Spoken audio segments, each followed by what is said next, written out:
In this analysis, we're going to look at our company and compare it with its main competitor and the S&P 500, so we can see which is the best investment for you. Let's look at growth. Which stock has the highest projected earnings growth for the next 5 years? On the right, you'll see a point system in order to easily reference how each has done. For the S&P 500, I'm taking the average of its 10 largest components. We treat any not applicable numbers as the worst possible outcome. Let's look at P/E ratio. Which stock has the least amount of speculation with a lower P/E ratio? Speculation naturally overvalues a company as it's an easy way to measure hype with a high price to earnings. The further to the left you see the graph, the less hyped the stock. Let's look at the 200-day moving average.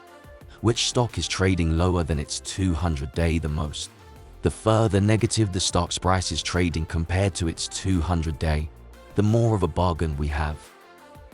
Let's look at returns, specifically ROA, ROE, and ROI. Which stock is using its assets, cash, and investments most efficiently? We combine all three returns so we can easily determine the most efficient stock. Let's look at dividends. Which stock pays you the most to hold their shares? It's important to note that a real long-term investment means getting paid to own instead of just selling the stock for a profit. Let's look at short float. Which stock are investors and traders most bearish with? A high short float is an indication that others have a negative near-term outlook on the business. Let's look at profit margins. Which stock generates the most profit from its business? This metric tells us the company has a business that can generate a lot of cash, which can be reinvested or paid out to shareholders. Let's look at analyst recommendations. Which stock do Wall Street analysts favor the most? Graded 1 to 5. This is the average analyst grade given to a stock.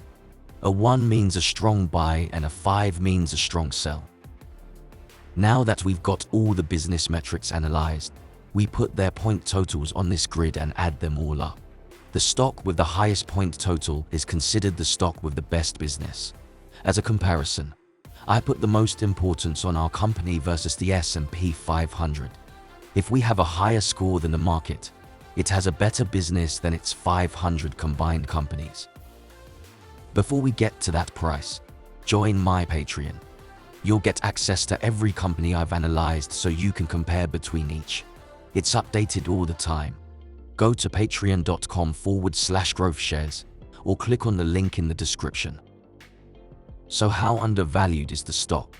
What you see is the current stock price of our company and its fair price. What you want is the current price to be less than the fair price. This is easily noted with a positive or negative percentage number. The higher the percentage, the more of a bargain the stock is.